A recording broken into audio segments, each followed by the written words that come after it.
মুভির শুরুতেই আমরা দেখতে পাই আরিয়ান ছোটবেলায় যে স্কুলে পড়ে সেই স্কুলের ফার্স্ট বেঞ্চে বসেছিল আর তার পাশের সিটের এক মেয়েকে সে ইচ্ছে করেই চুমু খায় আর সেই মেয়েটা শিক্ষকের কাছে বিচার দিলে শিক্ষক আরিয়ানকে লাঠি পেটা করে আর এই কারণে আরিয়ান অনেক রেগে যায় আর সে শিক্ষককে সেখানে মেরে ফেলে আর এই কারণে শিক্ষক সেখানে মারা যায়। এরপর আমরা রাতের দৃশ্য দেখতে পাই।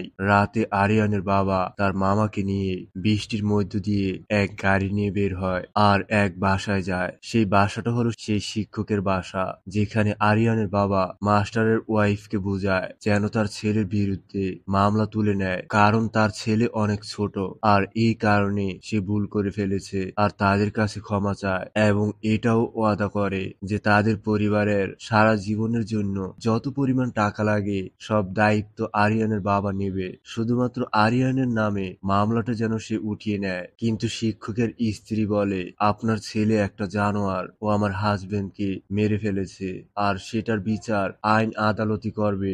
আর এতে আরিয়ানের বাবা অনেক রেগে যায়, কারণ সে সহ্য করতে পারছিল না আর এই কারণে সেই মহিলাকে সেখানে ভয়ানক ভাবে মেরে ফেলে, যেটা আপনি সিনেমা হলে গিয়ে না দেখলে বুঝতে পারবেন না যে কেমন ছিল সেই সিন। আর তাকে মেরে আরিয়ানের বাবা সেখান থেকে চলে যায়। বাসায় গেলে তার স্ত্রী তার দিকে অবাক হয়ে তাকিয়ে থাকে, কারণ আরিয়ানের বাবার পুরো শরীর রক্তে মাখা ছিল আর আরিয়ানের বাবা একজন বিশাল বিজনেসম্যান। আর এখানে আরিয়ানের বাবার নাম আদিব মির্জা, তবে সে তার শালাকে দিয়েই তার বিজনেসের সব কাজ সামলায়, কিন্তু তার শালাও সেই বিজনেসের ফাঁকে বাহিরে তার নামে অনেক ফ্ল্যাট কিনে নিয়েছে এবং সেও এখন অনেক টাকার মালিক। আর তখন আমরা আরিয়ানকে দেখতে পাই আর ও এক পুলের এখানে বসেছিল লাল কাপড় পরে, যেখানে তাকে খুব ভয়ানক দেখা যায়। আর ও জিল্লুকে বলে, আমি যদি না বাঁচি তাহলে ও বাঁচতে পারবে না। আর ও সেখান থেকে উঠে জিল্লুকে বলে, সবাইকে রেডি হতে বল আর হেলিকপ্টার রেডি কর। দেখা যায় আরিয়ানের সব লোক অস্ত্র সব রেডি করে এবং তারা গাড়ি নিয়ে বেরিয়ে পড়ে, কিন্তু আরিয়ান বলে, এই জিল্লু মাল দে। আর সে হেলিকপ্টার নিয়ে বেরিয়ে পড়ে। পরে হেলিকপ্টার নিয়ে ও যেখানে যায় সেখানে আমরা নিতুকে দেখতে পাই। ও বিয়ের সাজে দাঁড়িয়ে ছিল আর সেখানে আরিয়ান হেলিকপ্টার থেকে এক রাইফেল নিয়ে বের হয়, যেটা দেখে নিতু অবাক হয়ে তাকিয়ে থাকে, কিন্তু আরিয়ান তার দিকেই গুলি করে। এখানে কি আরিয়ান নিতুকে মেরে ফেলে নাকি অন্য কিছু, নাকি নিতুকে অন্য কেউ মেরে ফেলে? এরপরই আমরা দেখতে পাই সেই শহরের পুরো জনগণ নিতু হত্যার বিচার চায়, যেটা পুরো শহরে ছড়িয়ে পড়েছিল। এখানে কি আরিয়ান নিজেই পুলিশের কাছে সারেন্ডার করেছে নাকি অন্য কিছু, সেটাও আপনারা পরে জানতে পারবেন। আর সেখানে আমরা আদিব মির্জাকেও দেখতে পাই। সেও তার ছেলেকে নিয়ে খুব চিন্তায় ছিল, কারণ এখন পুরো শহরের জনগণ ক্ষেপে গেছে। সে কি তার ছেলেকে বাঁচাতে পারবে? যেখানে আমরা দেখতে পাই পুলিশের একটা গাড়ি আসে এবং সেই গাড়ি থেকে আরিয়ানকে নামানো হয়। আরিয়ান যখন নামছিল তখন সূর্যের আলো তার চেহারায় পড়লে ও হাত দিয়ে তা ঢাকার চেষ্টা করে, কারণ এখানে এটা বোঝা যায় আরিয়ান আসলে কাউকেই তার চেহারা দেখাতে চাচ্ছিল না। আর এমনটা মনে হচ্ছিল যে আরিয়ান অনেকদিন ধরে সূর্যের আলোই ও দেখতে পায়নি, আর এই কারণে ও সূর্যের আলোকে ঢাকার চেষ্টা করছিল। তারপর আরিয়ানকে কোর্টে নিয়ে যাওয়া হয়, যেখানে তার বিপক্ষ সিনিয়র ব্যারিস্টার বলে, মহামান্য আদালত, এ এমন এক গ্যাংস্টার যে ছোটবেলা থেকেই নেশা করত আর মেয়েদের প্রতি ছিল তার আকৃষ্ট। এবং সেই সিনিয়র ব্যারিস্টার সেখানে বলে, একবার ও ক্লাবে নেশা করে ড্রাগস নিয়ে গাড়ি চালিয়েছিল, যেখানে ট্রাফিক পুলিশ সব গাড়ি নজরদারিতে রাখছিল, কিন্তু সেই সময় আরিয়ান তার গাড়ি নিয়ে ফুল স্পিডে সেই রোড দিয়ে গাড়ি চালায়, যার কারণে সব পুলিশ তার পিছু নেয় এবং তাকে ঘিরে ফেলে। আর পুলিশ ইন্সপেক্টর এক কনস্টেবলকে বলে, ওকে গাড়ি থেকে বের হতে বলো, কিন্তু কনস্টেবল আরিয়ানকে গাড়ি থেকে বের হতে বললে আরিয়ান বলে, সে যদি গাড়ি থেকে বের হয় তাহলে তাদের পায়ের নিচের মাটি থাকবে না। এটা শুনে ইন্সপেক্টর অনেক রেগে যায়, বলে, আমাদের পায়ের নিচে মাটি থাকবে না, দেখি তুই কোন বাপের ছেলে, বের হ। তখন আরিয়ান বের হলে তাকে দেখে পুলিশ ইন্সপেক্টর অনেক ভয় পেয়ে যায় এবং তার কাছে ক্ষমা চায়, বলে স্যার আপনি চলে যান, আর সবাইকে তাকে ছেড়ে দিতে বলে। এরপর আরিয়ান সেখান থেকে চলে যায়। আরিয়ান যদিও রেগে ছিল কিন্তু সেখান থেকে চলে যায়। তখন কনস্টেবল বলে, সব পুলিশ মিলে ওকে ধরলাম আর আপনি ওকে ছেড়ে দিলেন কেন? তখন ইন্সপেক্টর বলে, তুমি ওকে চিনো না, ও হলো আরিয়ান মির্জা। ও অনেক ডেঞ্জারাস আর ওর বাবা এই শহরের সবচেয়ে বড় বিজনেসম্যান। আর এই শহরের প্রধানমন্ত্রী থেকে শুরু করে যত বড় বড় নেতা আছে সবাই ওর কথায় ওঠা বসা করে। যেখানে সিনিয়র ব্যারিস্টার আরো বলে এই সব কিছুই ও ওর বাবার পাওয়ারে করেছে, ওই আদিব মির্জার পাওয়ারেই করেছে। সে তার ছেলেকে ছোটবেলা থেকেই এসব শিক্ষা দিয়েছে। যদি ছোটবেলায় তার ছেলেকে শাসন করত তাহলে হয়তো এই ছেলে এরকম হতো না। এই ছেলের জীবন তো পুরো বরবাদ করে দিয়েছে। আর এই ছেলে নেশা তো করেই, এরপর মেয়েদেরকে নিয়ে ফুর্তি করে, আর সেখানে তার যে মেয়েকেই পছন্দ হয় তাকেই সে র‍্যাপ করে মেরে ফেলে। আর এর মধ্যেই তার জীবনে চলে আসে হঠাৎ একটা মেয়ে, আর আমরা জেনেছিলাম সে মেয়ের নামই হলো নিতু। যেখানে আরিয়ান তার ফ্রেন্ডদের সাথে এক ডিস্কোতে নাচছিল এবং সেখানে সে তার টাকা উড়াতে থাকে। সেখানে নিতু তাকে দেখে অবাক হয়ে যায়। সে বুঝতে পারে যে আরিয়ান অনেক বড়লোকের ছেলে আর তার অনেক টাকা আছে। কিন্তু সেখানে আরিয়ান নিতুকে দেখতে পায়নি। আরিয়ান যখন বাসায় যায় তখন নিতু সেখানে আসে আর গার্ড তাকে আটকালে।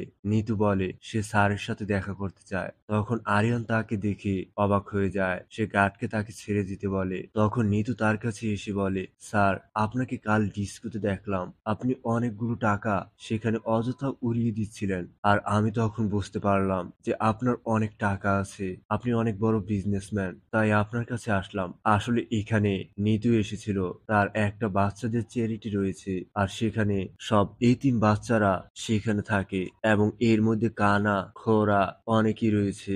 যদি আরিয়ান তাদেরকে কিছু টাকা দিয়ে সহায়তা করে তাহলে তার অনেক ভালো হয়। কিন্তু আরিয়ান এখানে তার দিকে চেয়েছিল।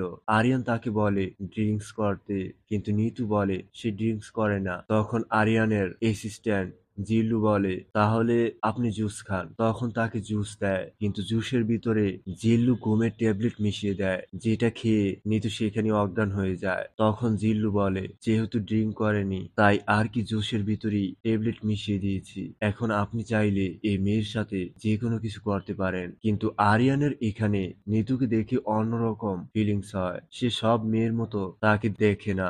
আসলে আরিয়ান নিতুকে ভালোবেসে ফেলেছিল এবং এখানে নিতু অজ্ঞান হয়ে গেলে আরিয়ান তাকে তার বাসায় পৌঁছে দেওয়ার জন্য গাড়ি নিয়ে বের হয়। গাড়িতে নিতু ঘুমিয়েছিল আর আরিয়ানের গাড়ি নিতু শুয়ে পড়ে, যেটা দেখে আরিয়ান নিতুর বাসায় যায় এবং সেখানে তাকে শুইয়ে দেয়। সেখানে এক মহিলা এসে বলে কারা আপনারা? তখন আরিয়ান চুপ করতে বলে। আরিয়ান নিতুর জুতা খুলে তাকে শুইয়ে দেয় এবং আরিয়ান সেখান থেকে চলে আসে। পরদিন আরিয়ান আবার নিতুর অফিসে যায়, যেখানে নিতু সবাইকে কাজ শিখিয়ে দিচ্ছিল। সেখানে আরিয়ানকে দেখে নিতু সেখানে আসে এবং বলে স্যার আপনি আপনি যখন এসেছেন তখন চলুন, যাদের জন্য আপনি এত কিছু করলেন তাদেরকে তো দেখবেন নাকি। আর তখন আরিয়ানকে সে বাচ্চাদের এখানে নিয়ে যায় এবং সবাইকে চকলেট দেয়, আরিয়ানকেও দেয়, যেটা আরিয়ান দেখে অবাক হয়ে নিতুর দিকে তাকিয়ে থাকে। পরে আরিয়ান নিতুকে তার বাসায় পৌঁছে দিয়ে আসে আর নিতু তাকে বিদায় জানায়। কিন্তু নিতুর বাসার দারোয়ান নিতুকে বলে আপনি কি ওনাকে চিনেন? উনি হলো আরিয়ান মির্জা। উনি এমন কোনো খারাপ কাজ নেই যে উনি করেন না, আর উনি এই পর্যন্ত অনেক মানুষকে মেরে ফেলেছে। আপনি সেটা ইউটিউবে দেখলে বুঝতে পারবেন। পরদিন মিতু অফিসে এসে ইউটিউবে আরিয়ানের ভিডিও দেখছিল আর তখন আরিয়ান তার লোক নিয়ে অফিসে চলে আসে। যখন মিতু আরিয়ানকে দেখে তখন সে ভয় পায়, যার কারণে তার হাত থেকে মোবাইল পড়ে যায়, কারণ সে তো আরিয়ানের ভিডিওই দেখছিল। কিন্তু আরিয়ান তার দিকে শুধু চেয়েছিল। তারপর আরিয়ান আবার নিতুকে তার অফিস থেকে তার বাসায় নিয়ে যায় এবং তার বাসার সবকিছু দেখাতে থাকে। যদিও নিতু তার সম্পর্কে সব জানে, কান্না চোখে হাসতে হাসতে সবকিছু দেখছিল, কারণ তার কিছু করার ছিল না। অন্যদিকে আমরা আরিয়ানের মামাকে দেখতে পাই। আরিয়ানের মামার কাছে তার বাবা ফোন করে আর আরিয়ানের মামার নাম হলো নাবেদ খান। তো নাবেদ খানের কাছে ফোন করে আদিব মির্জা বলে তার ছেলের 70 কোটি টাকা দরকার আর সে যেন তার ব্যাংক অ্যাকাউন্টে ট্রান্সফার করে দেয়। এখানে আদিব মির্জা ঠিক আছে বলে ফোন রেখে দেয় এবং তার লোককে বলে আরিয়ান তার কাছ থেকে টাকা নিতে নিতে তার সবকিছু একেবারে শেষ করে দিয়েছে। ওকে আর বাঁচিয়ে রাখা ঠিক হবে না। আমার যত প্রপার্টি আছে, যত কিছু আছে, সবকিছুর মধ্যে ওর হাত। তাই ওকে শেষ করে দিতে হবে। আর সেই বাসা থেকে নিতুকে যখন আরিয়ান তার বাসায় পৌঁছে দেবে, এই কারণে আরিয়ান নিতুকে তার গাড়িতে বসায়। আর তখনই নাভেদ খানের গুন্ডারা সেখানে চলে আসে। তারা গাড়ির পিছনে লুকিয়ে পড়ে। কিন্তু আরিয়ান কিছুটা হলেও আঁচ করতে পারছিল কেউ না কেউ তার আশেপাশে এসেছে। সেটা দেখে আরিয়ান তার পিস্তল বের করে। এখানে পিস্তল বের করার স্টিলটাই ছিল আলাদা। আর গুন্ডারা যখন তার উপর গুলি চালায় তখন ও সব গুলি থেকে বেঁচে যায় এবং এক এক করে সবাইকে গুলি করে মারতে থাকে, যা দেখে নিতু খুব ভয় পেয়ে যায়। আর এখানে আরিয়ান মির্জা শুধু গুলি করে মারছিল না, তাদেরকে কুঠার দিয়ে কুপিয়ে এক এক করে মেরে ফেলছিল। এখানে ভায়োলেন্স ছিল সবচেয়ে ভয়ানক, যা দেখে বারবার তোমার হাততালি দিতে ইচ্ছে করবে। কিন্তু এগুলো দেখে নিতু খুব ভয় পেয়ে যায়। পরে আরিয়ান সবাইকে মেরে তার মুখে হাত দিয়ে বলে সাইলেন্স। কিন্তু এখানে আরিয়ান জানতে পারেনি কে তার উপর হামলা করেছে। এরপর আমরা নিতুকে তার অফিসে দেখতে পাই। সে একটা প্রজেক্ট দেখাচ্ছিল, কিন্তু আরিয়ান সেখানে এসে তাকে জোর করে তাকে নিয়ে যায়, যা দেখে সেখানকার অফিসার সহ সবাই খুব রেগে যায়। তখন নাভেদ খান জানতে পারে যে নিতুর কারণে আরিয়ান তার কাছ থেকে টাকা নিচ্ছে। তখন নাভেদ খান নিতুর অফিসের ম্যানেজারকে ফোন করে তাকে সেখান থেকে বহিষ্কার করতে বলে। আর পরদিন যখন নিতু তার অফিসে আসে তখন ম্যানেজার তাকে নানা ধরনের কথা বলে এবং তার সাথে আরিয়ানের সম্পর্ক নিয়েও। আর এখানে নিতু অনেক কাঁদতে থাকে। এরপর নিতু তার বাসায় চলে যায়, কিন্তু আরিয়ান সেটা জানতে পেরে সে তার লোক নিয়ে সেখানে অফিসে চলে আসে। আর সে ম্যানেজারকে এক শিকল দিয়ে পেঁচিয়ে তাকে টানতে টানতে অফিসের এখানে নিয়ে আসে। আর তখন অফিসের সবাই সেটা তাকিয়ে দেখছিল আর তাকে সেভাবেই নিতুর সামনে নিয়ে ফেলে। আর নিতু দেখে অবাক হয়ে যায় যে তার স্যারকে আরিয়ান এভাবে নিয়ে এসেছে, কারণ মিতুর চোখে সে ম্যানেজার কোনো অন্যায় করেনি। সে তো ঠিক কাজটাই করেছে। তার ভুলের কারণেই তার কোম্পানির ক্ষতি হয়েছে আর এই কারণেই তাকে বহিষ্কার করেছে। কিন্তু আরিয়ান ম্যানেজারকে বলে তার কাছে ক্ষমা চাইতে। তখন ম্যানেজার তার কাছে ক্ষমা চায়, কিন্তু নিতু ভয়ে আরিয়ানকে কিছু বলতে পারে না। কিন্তু তারপরও নিতু আরিয়ানকে বলে তুমি কি চাও, কেন তুমি আমার পিছন পিছন আসো। তখন আরিয়ান বলে সে তাকে ভালোবাসে। তখন নিতু বলে তুমি আমাকে বিছানায় নিতে চাও তো নাও, আমাকে বিছানায় নাও। আরিয়ান তখন অনেক রেগে যায়। আরিয়ান বলে তোমাকে যদি আমার বিছানায় নেওয়ার উদ্দেশ্যই থাকতো তাহলে আমি প্রথম দিনই তোমাকে বিছানায় নিতাম। আর এখানে নিতু বলে তোমার মতো একজন গুন্ডা, একজন নেশাখোর যে নিজের নেশা ছাড়তে পারছে না, তাকে কিভাবে ভালোবাসা যায়? তোমার মতো মানুষের সাথে কিভাবে সংসার করা যায় যে সব সময় নেশার গুড়েই থাকে? যদি তুমি তোমার নেশা ছাড়তে পারো তাহলে আমার কাছে এসো। আর তখন আরিয়ান সেখান থেকে চলে আসে আর ও বাসায় এসে অনেক কাঁদতে থাকে, কিন্তু ও নেশা ছাড়া কিছুতেই থাকতে পারছিল না। ও সবকিছু তছনছ করে ফেলছিল, কিন্তু ও এটা প্রতিজ্ঞা করছিল ও নেশা আর ড্রাগস ছাড়বেই। কিন্তু ও তো ড্রাগস ছাড়া কখনো এক মুহূর্তই থাকতে পারেনি, তাহলে ও কেমন করে থাকবে? কিন্তু এখানেও আরিয়ান নেশা ছাড়া থাকতে পারছিল না। তখন জিল্লু তার সামনে ড্রাগস ছিটিয়ে দেয় আর আরিয়ান সেই ড্রাগস নিয়ে তার মনে পড়ে যে সে তো ড্রাগস ছেড়ে দেবে। আর তখন ও জিল্লুকে দৌড়াতে থাকে এবং এক পর্যায়ে জিল্লুকে ও ধরে ফেলে। কিন্তু জিল্লু বলে আমি আপনার কষ্ট সহ্য করতে পারছিলাম না, তাই এমনটা করছিলাম। কিন্তু আরিয়ান বলে আমার কষ্ট সহ্য করতে হবে, সহ্য করতে হবে আমাকে এই কষ্ট। যেভাবে হোক আমি এই নেশা থেকে মুক্ত হবই, আমাকে হসপিটালে নিয়ে চল। তখন তাকে হসপিটালে ভর্তি করা হয়, কিন্তু হসপিটালেও ও মাথা জাপটে ধরছিল। ও কি করবে কিছু বুঝতে পারছিল না। ও দেওয়াল ভেঙে ফেলছিল, মনে হচ্ছিল পুরো পৃথিবী যেন ধ্বংস হয়ে যাচ্ছিল। ও যদি নেশা না করে তাহলে ও এক মুহূর্ত থাকতে পারছিল না। কিন্তু তারপরও ও শুধুমাত্র নিতুকে পাওয়ার জন্য ও ড্রাগস ছাড়তেই হবে। তখন ডক্টর এসে জিল্লুকে বলে আরিয়ানের অবস্থা এতটাই ক্রিটিক্যাল যে তার বাবা মাকে অবশ্যই তার এ ব্যাপারে জানানো উচিত। তখন জিল্লু বলে হ্যাঁ আমি জানিয়েছি। আসলে জিল্লু এর আগেই আরিয়ানের বাবাকে জানিয়ে দিয়েছিল যে আরিয়ান লন্ডন চলে গেছে, সে কিছুটা একা থাকতে চায় আর এই কারণেই। আর সেই বুদ্ধিটাও আরিয়ানই জিল্লুকে দিয়েছিল। এখন আর আরিয়ানের বাবাকে জিল্লু আর কি বলবে, তাই নিতুকে ফোন করে এবং তাকে সবকিছু খুলে বলে। তখন নিতু সেখানে চলে আসে। আরিয়ানকে ডক্টররা ধরে রাখতে পারছিল না, কারণ নেশাতে পুরোপুরি অ্যাডিক্টেড ছিল আরিয়ান, যার কারণে সে থাকতে পারছিল না। যদিও ডক্টররা তাকে ধরে রাখার অনেক চেষ্টা করছিল। অনেকক্ষণ পর আরিয়ান থেমে যায়, আর তখন নিতু এসে তার হাতে হাত রাখে, যেটা দেখে আরিয়ান অনেক খুশি হয়। এরপর আরিয়ান ধীরে ধীরে সুস্থ হয়ে যায়। পরে আরিয়ান তার বাসায় গেলে আরিয়ান নিতুকে বলে সে তাকে প্রচন্ড ভালোবাসে। নিতুও বলে সেও তাকে অনেক ভালোবাসে। তারা একে অপরকে লাভ ইউ বলে। এরপর নিতু এসে তার বাসায় দরজা আটকে দিলে আরিয়ান সেখানে এসে দরজায় কলিং বেল বাজাতে থাকে, কিন্তু নিতু দরজা খুলছিল না। এজন্য আরিয়ান বলে সে নিজেকে নিজে মেরে ফেলবে যদি নিতু তার কাছে না আসে। তখন সে তার মাথায় গুলি করে, আর এটার আওয়াজ শুনে নিতু দৌড়ে চলে আসে এবং দরজা খুললে আরিয়ান বলে আমি তোমাকে ভয় দেখিয়েছিলাম, আমি তোমাকে ভালোবাসি, তোমাকে ছাড়া কি আমি মরতে পারি? তখন নিতু আরিয়ানকে জড়িয়ে ধরে আর বলে তুমি যাই করো কখনো মরার কথা ভাববে না, আমাকে কথা দাও। এখানে দেখা যায় তারা একে অপরকে অনেক ভালোবাসে, আর এই কারণে আরিয়ান ভাবে যে নিতুকে তার বাবা মায়ের সাথে দেখা করানো উচিত। এজন্য তার পরিবারের কাছে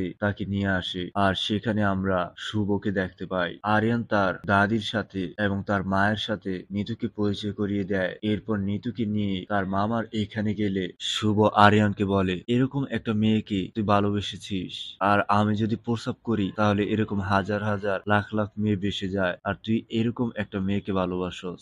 আরিয়ান সেখানে অনেক রেগে যায় আর তাকে মারার জন্য সেখানে আসতে থাকে, কিন্তু নিতু তাকে থামায় এবং নাবেদ খানও আরিয়ানকে যেতে বলে, কিন্তু আরিয়ান তার কলার ধরে তাকে ভয়ানক অপমান করে, যার কারণে ক্লাবে শুভ অনেক ফুঁসতে থাকে। তার চোখে মুখে রাগ, কিন্তু আরিয়ানও তার গার্লফ্রেন্ডকে অপমান করায় সেটা ও বলতে পারেনি, আর এই কারণে ও তার লোক নিয়ে সেই ক্লাবে চলে আসে এবং শুভকে মারতে থাকে। মেরে তাকে বলে তুই প্রস্রাব করে দিলে আমার গার্লফ্রেন্ডের মতো হাজারো মেয়ে বেসে যাবে, তোর মুখে আমি প্রস্রাব করে দেব। আর তখন তার মুখে প্রস্রাব করে দেয়। পরে আরিয়ান সেখান থেকে চলে যায়, আর এই কারণে শুভ অনেক অপমানিত হয়, যার কারণে সে তার বাবাকে গিয়ে বলে তার ভাইকে নিয়ে আসতে।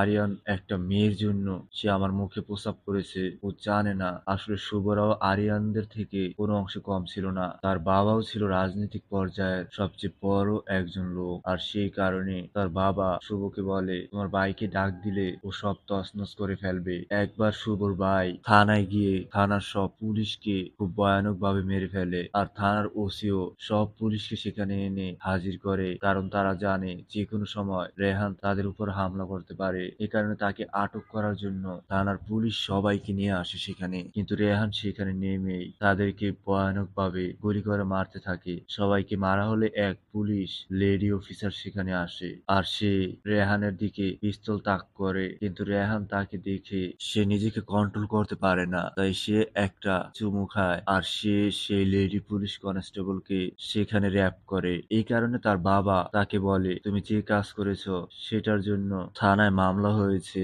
আর যে কোনো সময় তোমাকে ধরে নিতে পারে। আর এই কারণে তার ছেলে রেহানকে বাইরে পাঠিয়ে দেয়। এরপরে আরিয়ানের মামা নাবেদ খান সে আরিয়ানের গার্লফ্রেন্ডকে মারার প্ল্যান করে। দেখা যায় আরিয়ানের গার্লফ্রেন্ড অফিসে আসবে, আর অফিসে ঢোকার সময় বাইকে করে দুজন লোক এসে তাকে গুলি করে দিয়ে সেখান থেকে তারা চলে যায়, কিন্তু নিতু সেখানে পড়ে যায় আর তাকে হসপিটালে নেওয়া হয়। যেটা শুনে আরিয়ানের লোক সেখানে চলে আসে এবং তাকে হসপিটালে নিয়ে যায়। যেহেতু আরিয়ান নিতুকে অনেক ভালোবাসে, যার কারণে আরিয়ান কি করবে বুঝতে পারছিল না। ও কিছুই খুঁজে পাচ্ছিল না যে ও কিভাবে তাদেরকে খুঁজে বের করবে যে কে তাকে মারতে চেয়েছে। তখন আরিয়ানের চোখ পড়ে ক্যামেরার দিকে। তখন আরিয়ান জিল্লুকে বলে ক্যামেরায় চেক করো, খুঁজে বের করো যে তারা কারা ছিল। তখন ক্যামেরার রেকর্ডিং দেখলে আরিয়ান তাদের দুজনকে ধরে নিয়ে আসে আরিয়ানের বাসায়। এরপর আরিয়ান তাদেরকে জিজ্ঞাসা করে যে কে তাদের পাঠিয়েছিল,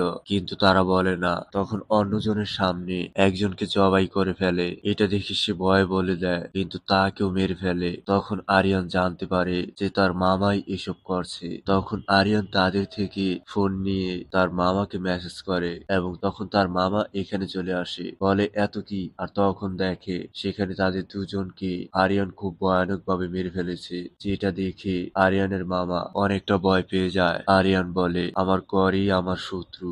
আরিয়ান বলে আমি আগে থেকেই জানি তুমি আমার বাবার বিজনেসের সবকিছু দেখাশোনা করো, আর বাহিরে অনেক নিজের নামে প্রপার্টি তৈরি করেছো, অনেক বিজনেস এখন তোমার নামে, এখন তুমি কোটি কোটি টাকা লুটে খাচ্ছ আমাদের বিজনেস থেকে। তারপরও আমি কিছু বলিনি, কারণ ওইসব টাকা টুকা ওগুলো আমার কাছে কিছুই না। কিন্তু তুমি এখন এমন জায়গায় হাত দিয়েছো আমার কলিজায়, তাই এটার মাসুল তোমাকে দিতেই হবে। তার মামা কিছু বলতে চাচ্ছিল, কিন্তু আরিয়ান তাকে ছুরি ঢুকিয়ে মেরে ফেলে। এতে আরিয়ানের পরিবারের সবাই কাঁদতে থাকে। তখন আরিয়ান এসে তার দাদিকে জড়িয়ে ধরে, কিন্তু আদিব মির্জার সেক্রেটারির কাছে ফোন আসে। তখন আদিব মির্জা ফোন ধরলে জানতে পারে যে তার মামাকে আরিয়ানই মেরেছে। তখন আরিয়ানের সাথে আদিব মির্জা কথা বলে এবং তিনি বুঝতে পারেন। এরপরে আদিব মির্জা নিতুকে তাদের বাসায় নিয়ে আসতে বলে। তখন আরিয়ান নিতুকে তাদের বাসায় নিয়ে আসে, আর তখন নিতু বসেছিল আর সে আদিব মির্জাকে দাঁড়াতে বলে। এখানে নিতু এক সিগারেট ধরিয়ে নেয়। আরিয়ান বলে, নিতু তুমি এটা কি করছো? তখন এখানে আমরা জানতে পারি নিতুর বাবা সবুজ মিয়া ছিল একজন গ্রামের সহজ সরল মানুষ। তার দুই মেয়েকে অনেক বড় করানোর স্বপ্ন দেখে, কারণ ছোটবেলায় তাদের মা মারা গেছে।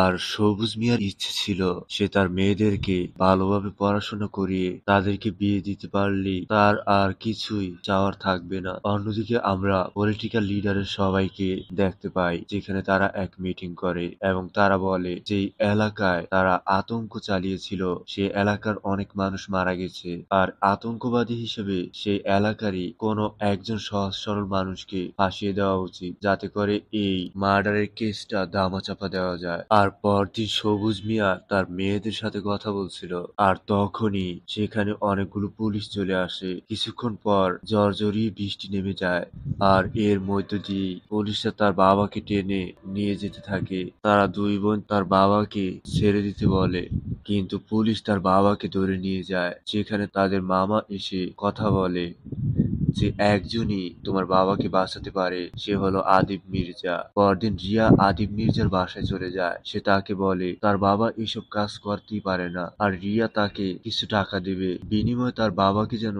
ছেড়ে দেয়। কিন্তু আদিব মির্জা বলে, দেখো আমার জীবনে টাকা পয়সা বাড়ি গাড়ির কোনো কিছুরই অভাব নেই, কিন্তু আমার শুধু একটাই অভাব, সেটা হলো অল্প বয়সী নারীর। এটা শুনে রিয়া সেখানে উঠে যায় এবং সে কি করবে বুঝতে পারছিল না। তখন আদিব মির্জা বলে, যদি তুমি চাও তাহলে আজ রাতেই চলে আসো, তাহলে ভাববো তুমি তোমার বাবাকে বাঁচাতে চাও না। পরে রিয়া বাসায় চলে আসে এবং নিতুকে ঘুম পাড়িয়ে দেয়। পরে তার বাবার সাথে তাদের দু বোনের জার্নির কথা তাদের মনে পড়ে। তার বাবা থাকলে তাদেরকে খাইয়ে দিত, তাদেরকে কতই না আদর করত।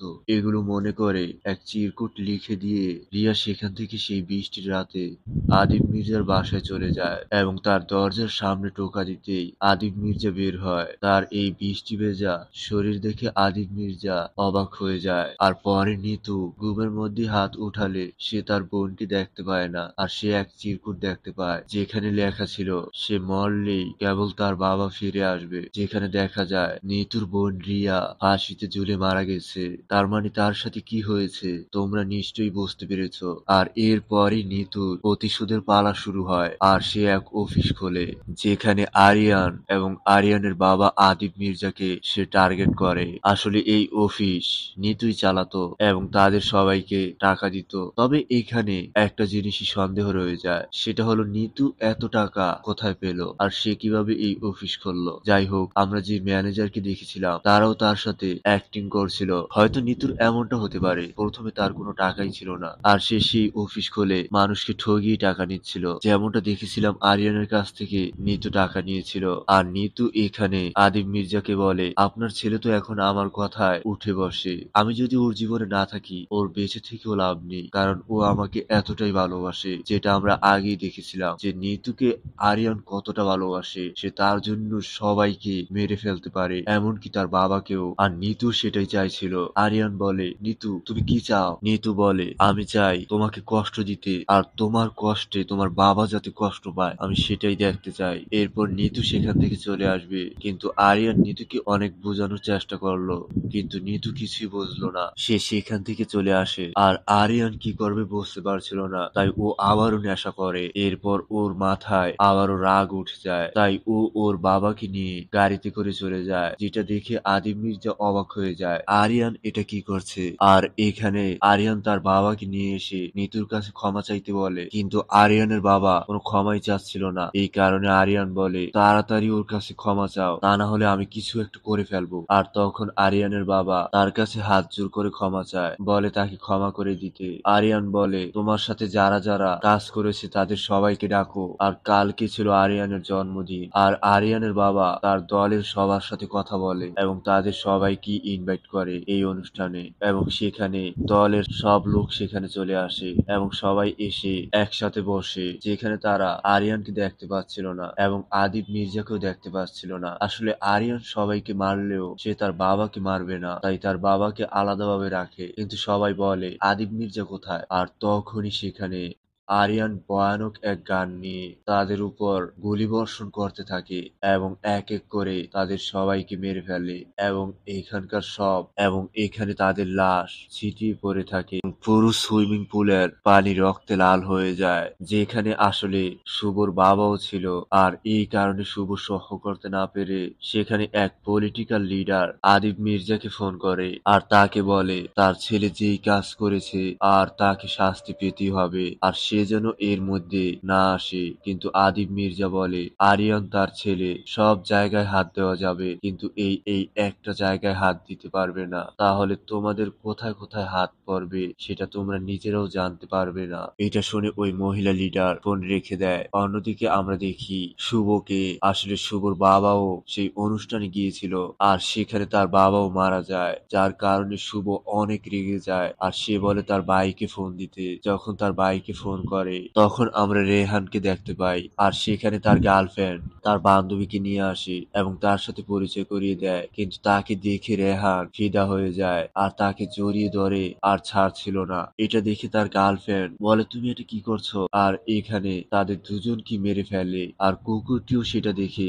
তাকে মারার জন্য আসছিল আর তখনই তার গার্লফ্রেন্ডের বাবা সেখানে চলে আসে, কিন্তু তার ভাগ্য খারাপ ছিল, তাকেও খুব ভয়ানক ভাবে সেখানে মেরে ফেলে। আর তখন কুকুরটি তাকে মারার জন্য চলে আসে। কুকুরটি তার কাছে হার মেনে নেয়, কারণ কুকুরটি যে তাদের সবাইকে মারছিল সেগুলো সব দেখছিল। এটা দেখে কুকুরটিও তার কাছে মাথা নত করে। এরপরই রেহান ফোন ধরলে জানতে পারে যে তার বাবা আর বেঁচে নেই আর তাকে মেরে ফেলেছে আরিয়ান। তখন রেহান বলে আমি দেশে আসছি। এইদিকে আরিয়ান নিতুকে থাকে যে সে তাকে অনেক ভালোবাসে, কিন্তু নিতু তাকে তুচ্ছ-তাচ্ছিল্য করে তাকে ফিরিয়ে দেয়। তখন আরিয়ান বলে তোকে ভালোবাসতে লেগেছে 1 সেকেন্ড, তোকে ভুলে যেতে লাগবে ন্যানো সেকেন্ড। এটা বলে আরিয়ান সেখান থেকে চলে যাবে, কিন্তু নিতু তাকে পিছনে এসে জড়িয়ে ধরে আর তাকে বলে আমি তোমাকে অনেক ভালোবাসি আর তোমাকে ছাড়া বাঁচবো না। তখন আরিয়ান আগের সবকিছু ভুলে যায়, কিন্তু নিতু তার প্রাকৃত রূপে আবার ফিরে আসে। তখন নিতু বলে তুমি না বললে আমাকে ভুলে যেতে ন্যানো সেকেন্ড লাগবে, তুমি তো 1 সেকেন্ডই আবার আমার প্রেমে পড়ে গেছো। আর নিতু তাকে এমন ভাবে এখানে কথা বলে যাতে আরিয়ান তার বাবাকে মেরে ফেলে, কিন্তু আরিয়ান কি করবে বুঝতে পারছিল না। আরিয়ান বলে তুমি যা চাও আমি তাই এনে দিতে পারি, কিন্তু আমার আমার বাবাকে নিয়ে কথা বলবে না, আমার বাবা তো তোমার কাছে ক্ষমা চেয়েছে। আরিয়ান তখন বাসায় চলে আসে এবং ও কি করবে বুঝতে পারছিল না আর ও নেশা করতে থাকে। অন্যদিকে আমরা দেখতে পাই রেহান দেশে চলে আসে এবং শুভ তার ভাইয়ের সাথে মিলে এবং বলে সে আরিয়ানকে কোনোভাবেই ছাড়বে না, ও তার সব শেষ করে দিবে। দেখা যায় আরিয়ান গাড়ি নিয়ে বের হয়, তখন রেহান জানতে পারে এবং সে বলে ওকে ট্রাক দিয়ে উড়িয়ে দাও। আরিয়ান যখন গাড়ি চালাচ্ছিল তখন হঠাৎ দুটি ট্রাক এসে তার গাড়িকে খুব ভয়ানক ভাবে আক্রমণ করে, যার কারণে তার গাড়ি চূর্ণ বিচূর্ণ হয়ে সেখান থেকে আরিয়ান রক্তাক্ত অবস্থায় বের হয়। তার চোখে মুখে পুরো শরীরে কাঁচের টুকরো ঢুকে রয়েছে। আর সে যখন সেখান থেকে বের হয়ে তাকায় তখন সে রেহানকে দেখতে পায়। রেহান তার দিকে চেয়ে একটা চুমু দেয়। আরিয়ান তখন সেখানে অজ্ঞান হয়ে যায় এবং তাকে হসপিটালে ভর্তি করা হয়। সেখানে তার বাবা চলে আসে এবং এখানে তার ট্রিটমেন্ট হতে থাকে। এভাবে এখানে প্রায় 3 মাস চলে যায়। 3 মাস পরে আরিয়ানের জ্ঞান ফিরে। দেখা যায় তার শরীরে, তার চেহারায় এবং তার পুরো সব জায়গায় ক্ষত হয়ে রয়েছে। আরিয়ান যখন আয়নার দিকে তাকায় তখন সে তার এই চেহারা দেখে অবাক হয়ে যায়। আর তখনই আমরা মুভির প্রথমে যে সিনগুলো দেখতে পেয়েছিলাম সেটা দেখি, যেখানে সুইমিং পুলের এখানে আরিয়ান বসেছিল। আর অন্যদিকে আমরা দেখতে পাই রেহান আসলে আরিয়ানের উপর বদলা নেওয়ার জন্য শুভকে তার গার্লফ্রেন্ডকে ধরে নিয়ে আসতে বলে। সেখানে নিয়ে আসলে তাকে মারার বদলে রেহান তার দিকে চেয়ে থাকে এবং সে অবাক হয়ে যায়। সে এত সুন্দর মেয়ে আগে কখনো দেখেনি। এ পর্যন্ত সে যত মেয়ে দেখেছে তাদের সবাই ও র‍্যাপ করে ছেড়ে দিয়েছে। এখানে রেহান বলে, এই মেয়েকে তো মারবো না, ওকে তো বিয়ে করবো আমি। এটা শুনে শুভ অবাক হয়ে যায়, বলে তুমি কি করছো? এই মেয়ের জন্যই আরিয়ান আমার মুখের উপর মইটা দিছে, আর তুমি এই মেয়েকে বিয়ে করবা? তখন এখানে রেহান বলে, এই মেয়ের জন্য তো পুরো পৃথিবী শেষ করে দেওয়া যায়। এই মেয়ের যে চেহারা, যে লাবণ্যতা আর যে কোমলতা, সেটার জন্য পুরো পৃথিবী ধ্বংস করে দেওয়া যায়। আমি এই মেয়ের মধ্যে যা দেখতে পাচ্ছি তা তুমি দেখো না। আমি এই মেয়েকে বিয়ে করব। এটা শুনে শুভ অনেক রেগে যায়, কিন্তু সে তার ভাইকে আর কি বলবে। আর এখানে নিতুও কিছুই বলতে পারছিল না, যেগুলো আসলে যেখানে আমরা প্রথমে দেখেছিলাম সিনিয়র ব্যারিস্টার, সেগুলো সেই জজ সাহেব বলছিল। যেখানে আরিয়ানকে জিল্লু এসে বলে নিতু আজকে বিয়ে করছে। এটা শুনে আরিয়ান বলে, আমি যদি না বাঁচি তাহলে ও বাঁচতে পারবে না। জিল্লু সবাইকে গান রেডি করতে বল। আর দেখা যায় আরিয়ানের সব লোক বন্দুক নিয়ে বের হয়ে যায়, যেখানে আদিব মির্জাও এসব শুধু তাকিয়ে দেখছিল, কারণ সে তার ছেলের বিরুদ্ধে কখনো কথা বলেনি আর আজও বলবে না। আরিয়ান বলে, জিল্লু হেলিকপ্টার বের কর। এরপর আরিয়ান বের হয়ে বলে, জিল্লু মাল দে। আর ও পানি খেতে খেতে সেই হেলিকপ্টারে উঠে চলে যায়। আর অন্যদিকে দেখা যায় কাজী সাহেব তাদের বিয়ে পড়াচ্ছিল। এখানে বিয়ে পড়ানোর আগেই সেখানে আরিয়ান চলে আসে, যেটা একটা পাহাড়ি এলাকা ছিল। আর এখানে নামতেই নিঃশ্বাস গানটা শুরু হয়ে যায়, যেটার সাথে এই অ্যাকশনটা একেবারেই পুরোপুরি যায়। এবং এখানে আরিয়ান হেলিকপ্টার থেকে নেমে অন্যরকম লুকে চলে আসে এবং সবাইকে গুলি করতে থাকে। এরপর কুঠার দিয়ে সবাইকে ভয়ানক ভাবে মারতে থাকে, যা রেহান দেখছিল। কিন্তু এখানে আরিয়ানকে এই রূপে দেখে নিতু অবাক হয়ে যায়। কিন্তু আরিয়ান এক এক করে সবাইকে মেরে ফেলে এবং আরিয়ানের লোক সবাই চলে আসে। সেখানে জিল্লুও চলে আসে। এরপরে দেখা যায় এখানে শুভ আসলে তার হাত কেটে ফেলে এবং তাকেও এখানে মেরে ফেলে। আর এটা দেখে রেহানও সামনে এগিয়ে আসে এবং তাকেও খুব ভয়ানক ভাবে সেখানে মেরে ফেলে এবং তাকে আগুন জ্বালিয়ে দেয়। আর সেই আগুন দিয়েই আরিয়ান সিগারেট ধরিয়ে নেয় এবং বলে সাইলেন্স। এরপর আরিয়ান নিতুর দিকে এগিয়ে যায়, নিতুর দিকে তাকিয়ে থাকে এবং নিতু যখন তাকে এসে জড়িয়ে ধরবে তখনই ও নিতুকে গুলি করে দেয়। আর আরিয়ান বলে, আমি কি চেয়েছিলাম? আমি পৃথিবীর কোনো মেয়েকে ভালোবাসিনি, শুধু তোমাকেই বেসেছিলাম। কোনো মেয়ের প্রেমে আজ পর্যন্ত পড়িনি, তোমাকে শুধু ভালোবেসেছিলাম। আমি তোমাকে ভালোবেসে ভালো হতে চেয়েছিলাম, কিন্তু তুমি আমার সাথে বিশ্বাসঘাতকতা করলে। তখন এখানে নিতু নিচে পড়ে যায় এবং নিতু বলে সেও তাকে অনেক ভালোবাসে। আমরা এর আগে দেখেছিলাম নিতু তার সাথে প্রতারণা করেছিল, কিন্তু যখন আরিয়ান সেখান থেকে চলে যায় তখন নিতুর অনেক খারাপ লাগে, কারণ নিতু সত্যি সত্যি আরিয়ানকে ভালোবেসে ফেলেছিল। এরপর আরিয়ানের যখন অ্যাক্সিডেন্ট হয় তখন নিতু হসপিটালে যায় এবং সেখানে আরিয়ানের এই দৃশ্য দেখার পর তার অনেক খারাপ লাগে এবং ও তার জন্য অনেক দোয়াও করে। আর সে আরিয়ানকে অনেক ভালোবাসে, যেগুলো জেনে আরিয়ান অনেক কাঁদতে থাকে। আরিয়ান তখন বলে, জিল্লু তাড়াতাড়ি অ্যাম্বুলেন্স বের কর। আরিয়ান যখন নিতুকে কোলে উঠিয়ে সামনে আগায় তখন নিতু মারা যায়। আর এটা আমরা জানতে পারি যে আরিয়ানই আসলে পুলিশের কাছে স্যালেন্ডার করে এবং সে নিজেই বলে যে সে মিতুকে খুন করেছে। আর যেটা পুরো দেশে ছড়িয়ে পড়ে। যদিও আরিয়ান মিতুকে মেরেছিল, যদি সে স্যালেন্ডার না করতো তাহলে কেউ জানতেও পারতো না যে আরিয়ান তাকে মেরেছে। কিন্তু আরিয়ান তাকে মেরে নিজেই হতভম্ব হয়ে যায় সে কি করলো এবং ব্যারিস্টার জজ সাহেবকে বলে তাকে সর্বোচ্চ শাস্তি দিতে। যেখানে আরিয়ানের উকিলও বলে যে সে এসব কিছু করেইনি, তাহলে কেন তাকে শাস্তি দেওয়া হবে, কেনই বা তাকে মৃত্যুদণ্ড দেওয়া হবে। তখন জর্জ আরিয়ানের কাছে জানতে চাইলে আরিয়ানই বলে সেই মিতুকে খুন করেছে। যেটা শুনে তার বাবা অনেক কষ্ট পায় যে এটা আরিয়ান কি করলো। তখন আদালতে জর্জ তাকে ফাঁসি দিয়ে দেয়। এখানে আরিয়ানকে দেখা যায় সে আসলে অন্য আর কোনো কিছুই বলছিল না, কারণ ও নিজেকে পাপী ভাবছিল। ও তার ভালোবাসাকে মেরে ফেলেছিল, এই কারণে ও বাঁচতে চায় না। আর আদালত তাকে ঠিক 4:30টার সময় ফাঁসির হুকুম দিয়ে দেয় আর তাকে জেলে নেওয়া হয়। এরপর তাকে কয়েদির পোশাক পরানো হয় আর সেখানে তাকে নামাজ পড়ানো হয় এবং তাকে ফাঁসির মঞ্চে নেওয়া হয়। আর সেখানে আমরা আরিয়ানের বাবাকে দেখতে পাই, সেও ঘড়ির দিকে চেয়েছিল।